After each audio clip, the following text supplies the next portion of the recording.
Good morning and welcome back to the Farm2Table Show Morning Edition. I'm glad you're with us this morning because today's topic is the heartbeat of the hands-on homesteading life.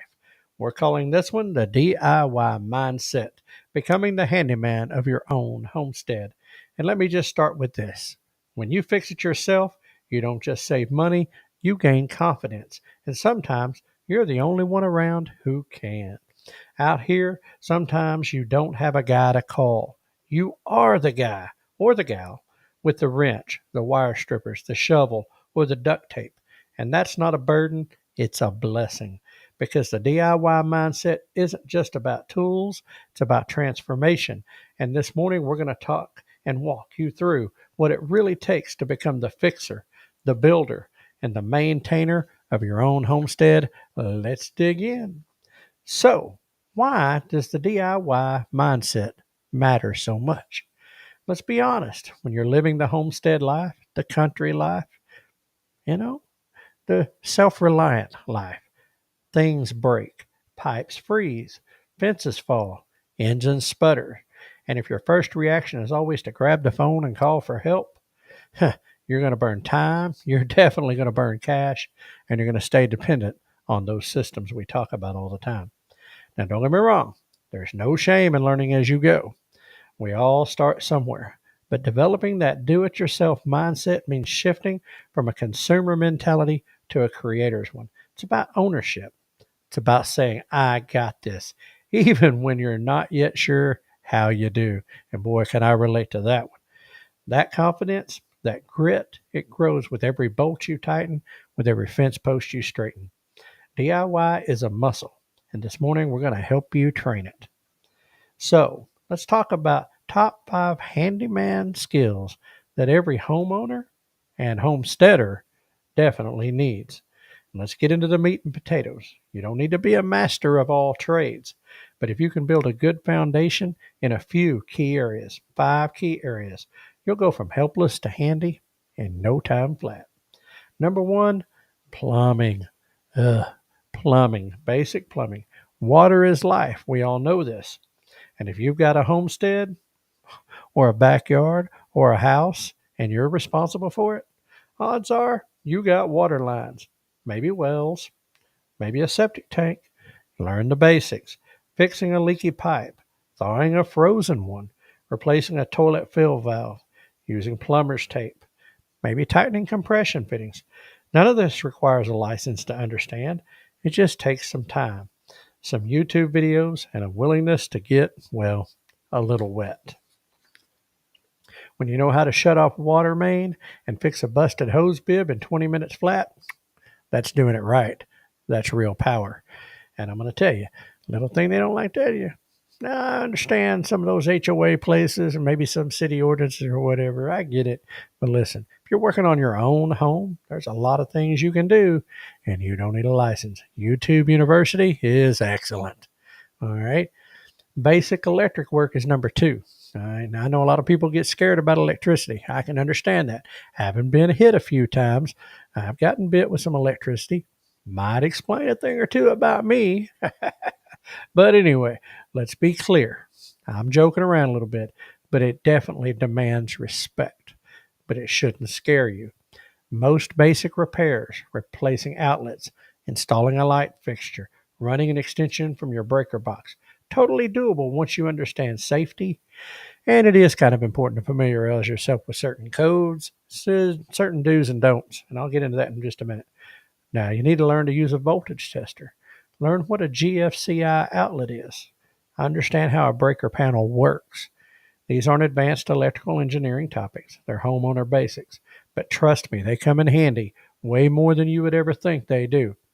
Now, I'm going to talk to you about electric for just a minute before we move on. It's what I always tell people. They ask me when I do it, am I scared? Hey, listen, I respect it because it can kill you. And I've been hit. I've blown apart a pair of pliers on a 220 wire. I mean, I've been hit hard. Okay. It does hurt. It don't feel real good. I'll be honest. But here's the deal. Electricity has rules. All right. There's rules to it. There's things you do, things you don't do. If you understand the rules and you understand how it works, you can move safely throughout any of it. Number 1 rule when you're going to play, turn a breaker off. you're not sure, turn the whole house off. I mean, it's better to deal with that than it is to have one of those a pair of pliers explode in your hand or burn you or hurt you. I promise. Okay. So just a little side note from Ryan, who's done plenty of electrical repair. You can do it. It's easily done. Just follow the rules and have respect. Now let's move forward. Number 3, fence repair and building. You want animals? You're gonna need fences. That's why I don't have animals. I haven't got the fences done. You want a garden that isn't raided by deer and rabbit? Rabbit. Did I just say rabbit? I just said rabbit. Rabbit. If you need deer, if you want a deer and rabbit, you need fences. It's part of homesteading 101. All right. Learn how to drive T-posts. Oh, they make a nice tool for that. Anyway, stretch field fencing, set wooden corners in concrete, and repair broken wire on the fly, whether it's barbed wire, welded wire, or good old-fashioned chicken wire. Fencing is one of those skills that pays dividends year after year, season after season.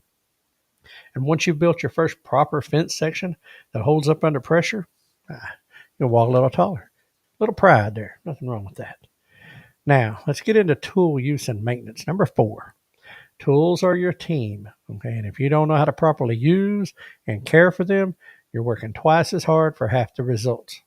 Learn how to sharpen blades. Learn how to calibrate a level. Learn how to hammer straight. Keep your eye on the nail, not your thumb. Works really well. All right. Drill clean and not strip every screw you touch. That's why I like Torx. They work really well. Anyway, treat your tools with respect and they'll become an extension of your hands. All right. You got to have the proper tool for the proper job, as they say. Now, another super vital important thing when it comes to homesteading and farming, country living, even and honestly, even in the burbs, taking care of your yard and stuff, and that's small engine repair. It's a kicker because at some point, your mower, your chainsaw, your tiller, generator, it's going to die. And it's usually going to do it right when you need it most. It's just how it is. And if you know how to clean a carburetor, check a spark plug, change the oil, or even just identify why it's not firing, you're ahead of 90% people. Air, fuel, and spark. It's the 3 things it has to have. If it's got those 3 things, it should run. Okay. So anyway, you don't need to rebuild engines from scratch, although that ain't bad. Just learn the basics. Understand 2-stroke versus 4-stroke. And never underestimate the power of a $10 spark plug and a YouTube video, I'll promise. Okay. Now, let's move on a little bit. Segment 3. Let's get into must-have tools for the self-reliant toolbox, because that's what we're about this week, is building your self-reliance toolbox, building your skills. And this is definitely on that list. You've heard the saying, it's poor craftsman who blames his tools. Yep. But I'll say this, it's a wise craftsman who owns the right ones. And I'll throw in, and takes care of them. So let's talk must-haves. Not the expensive fancy tools, the essentials. Now, I like the expensive fancy tools too. Got quite a few of them. Built over years of collecting, years of getting. Some inherited, some bought, things of that nature. But I will promise you, good quality tools are worth spending on. They will pay in the long run. Now, here's some basic hand tools that everybody needs to start with. A hammer. Claw hammer, as they say, framing hammer, that type of thing. Just a basic, ordinary claw hammer.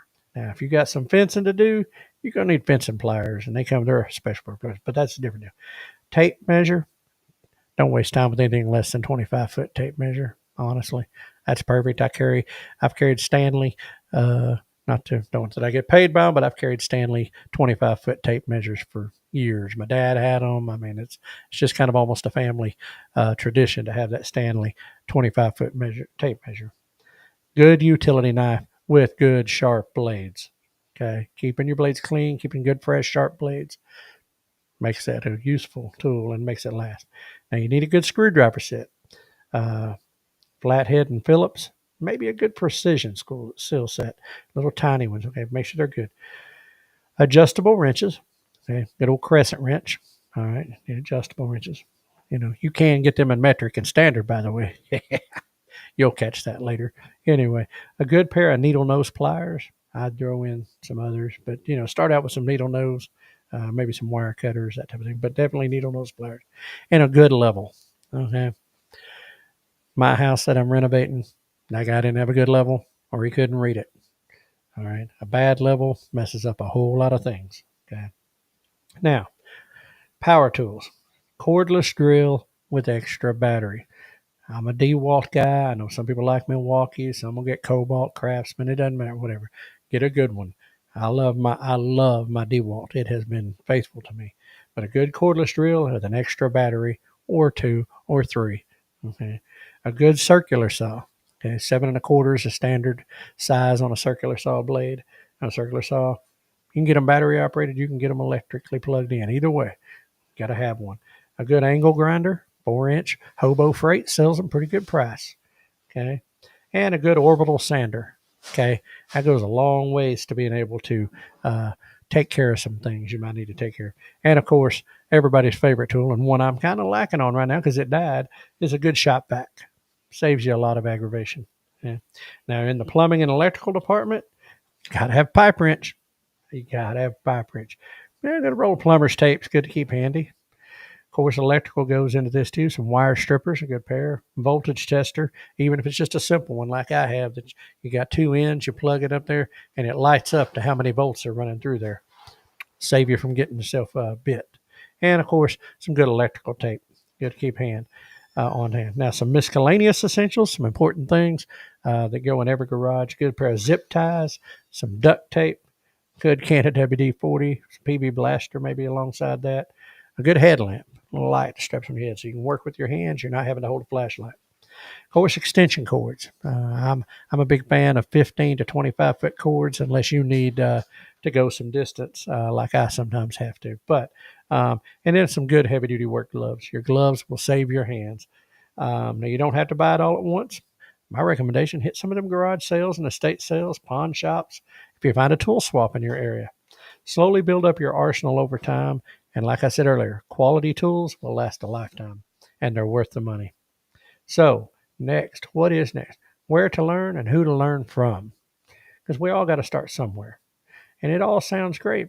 But if you don't even know how to hold a drill properly, what you going to do?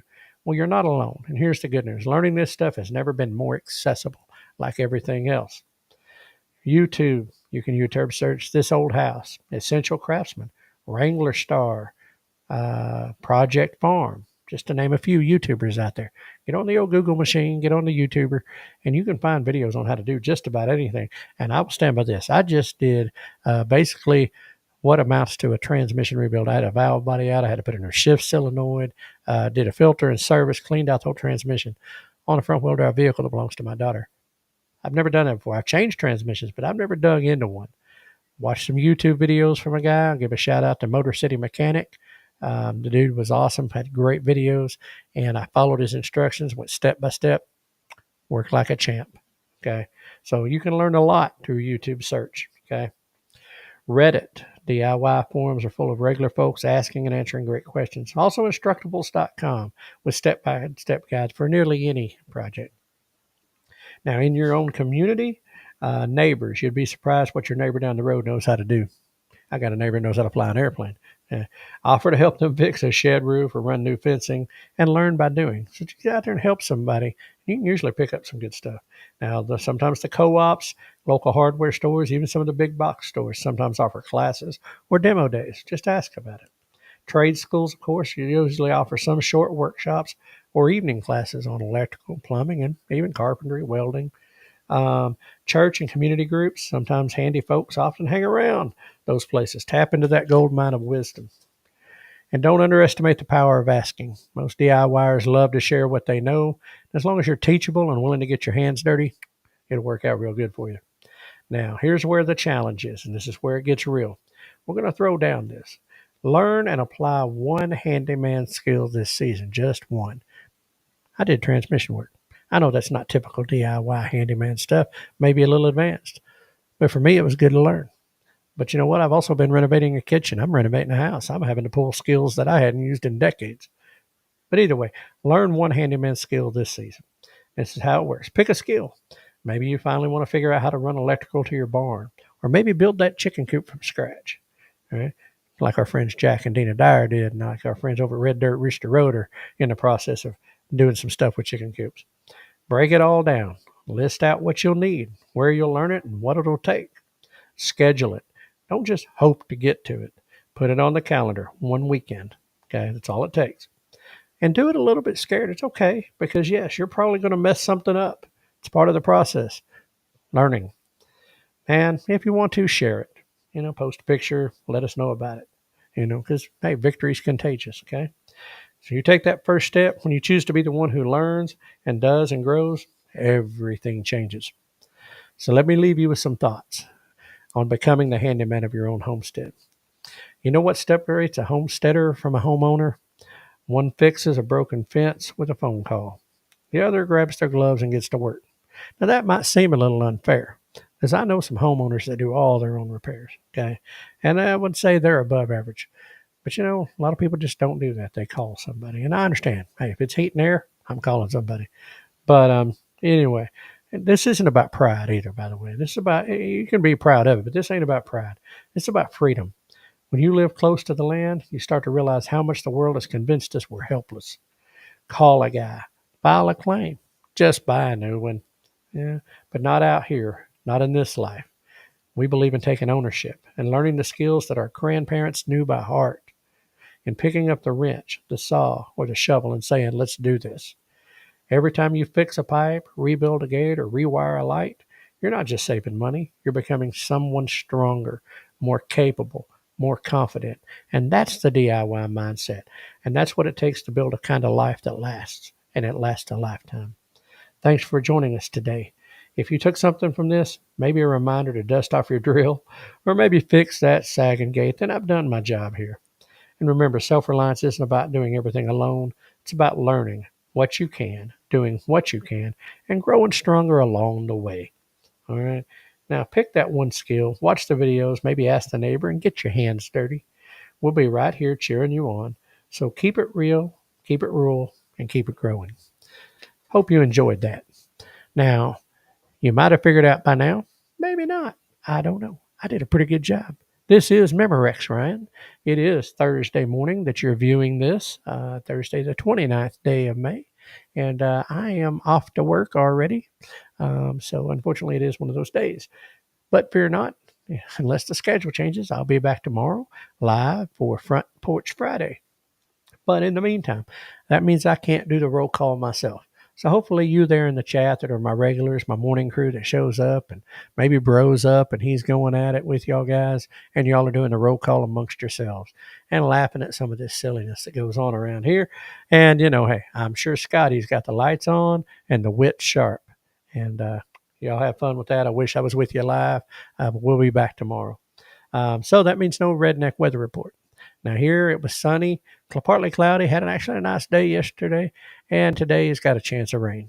But I'm looking forward to 2 to 3 days of sunshine, and I know what I'm going to be doing, which is installing countertops because, yay, the kitchen remodel has taken another huge step forward. My countertops came in today. Well, I came in last week, but I finally was able to get to them today, got them picked up. They're going to look great. Super excited about that. So we're going to get that in.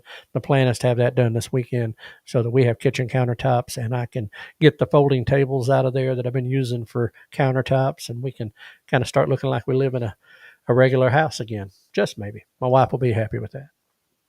But anyway, that's what's going on. Again, miss you guys. Hope you're all doing well. Hope you all are having a great week. And so let's get into today's brain buster. And that little thing that makes you go, a little thought that kind of makes you wonder, hey, wait a minute. Well, here it is. If you're waiting for the waiter, aren't you the waiter? Inquiring minds want to know. Just a thought. Anyway, now let's jump right on over to the quote of the day. It takes less time to do a thing right than it does to explain why you did it wrong. Henry Wadsworth Longfellow said that.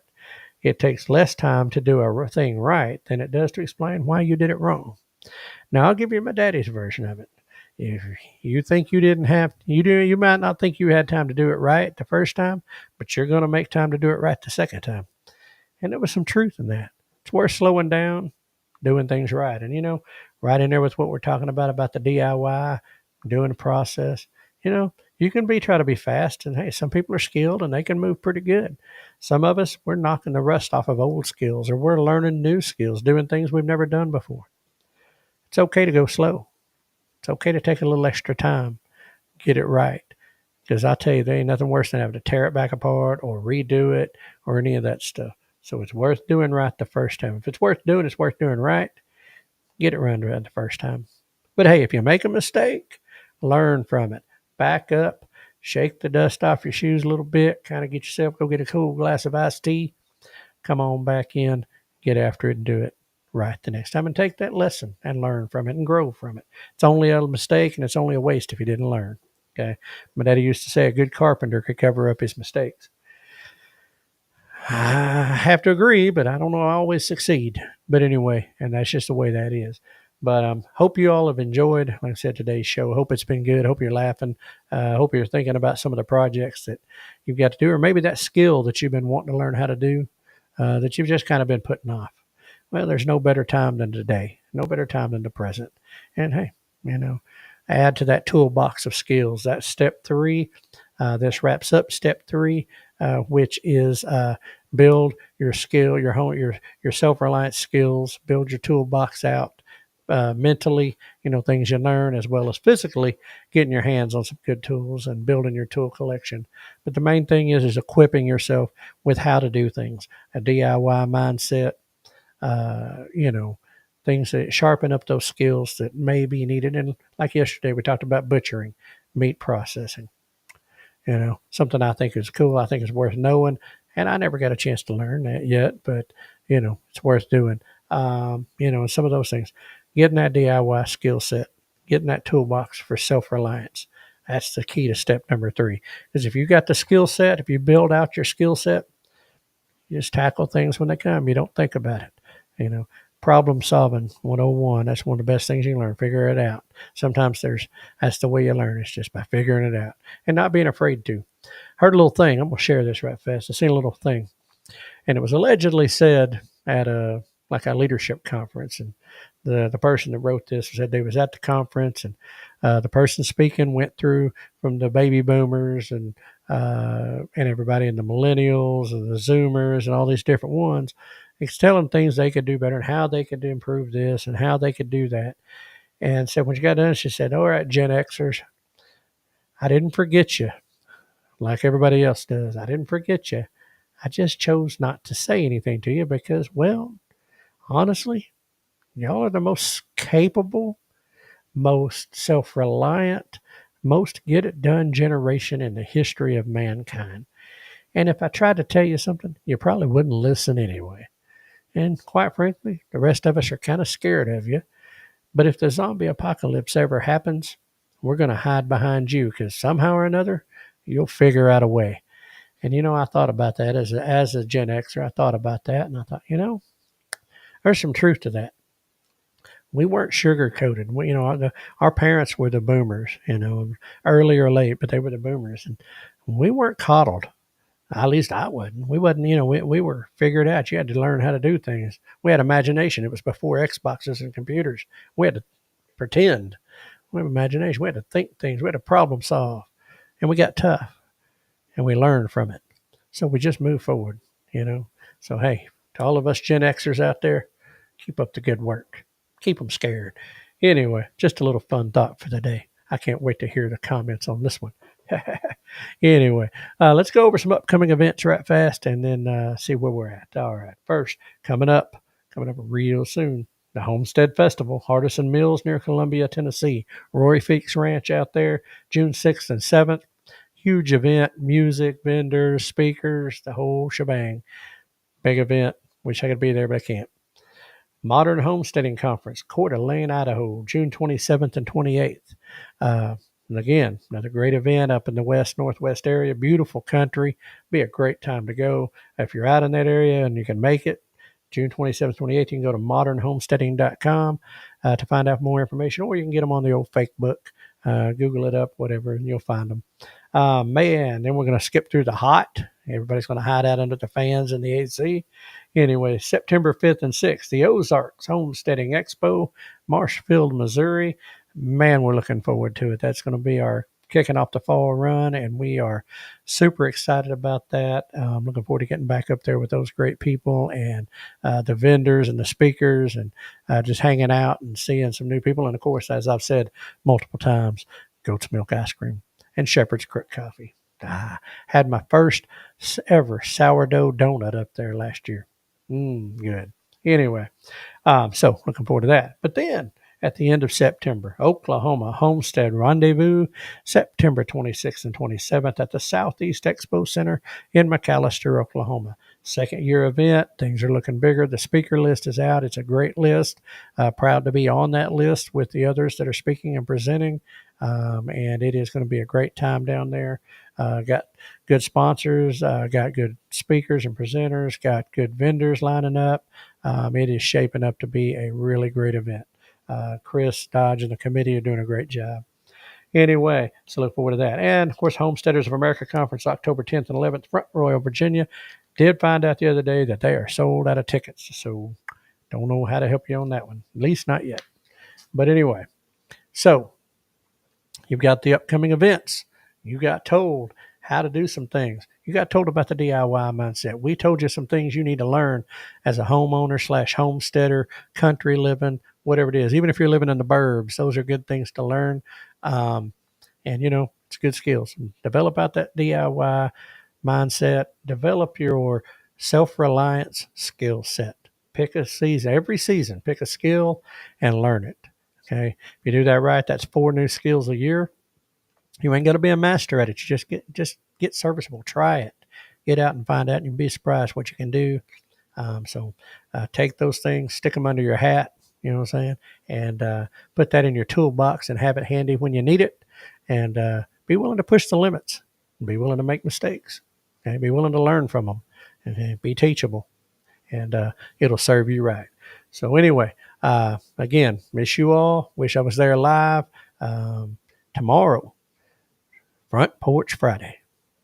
Be back live 6 a.m. tomorrow morning, right here on YouTube, Facebook, X, and Rumble. That's right. We'll be back tomorrow morning for Front Porch Friday. Everybody gets to come hang out, and I'm sure we'll have somebody interesting pop up on the panel, and we can laugh about this week's subject matter. But anyway, that is a wrap for today on the Farm to Table Show Morning Edition.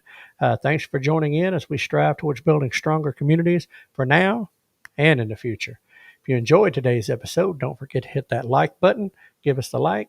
Give us the old thumbs up. Share it with your friends. And if you're not already, subscribe to our channels on Facebook, YouTube, X, and Rumble. It is the best way to stay connected and help grow the conversation about food, farming, and community. Until next time, keep your roots deep, keep your vision growing. Good food starts with great people, just like you. That's right. And remember, we are #stronger together, #think outside the big box store shop local, and today, #DIY. That's right. Be a blessing to someone, even if it's just a smile. You might make their day. Anyway, we will see you all on the other side, and we're going to hand this over to our friend Hank to take us on out of here. Take it away, Hank. No humans were harmed in the production of this podcast.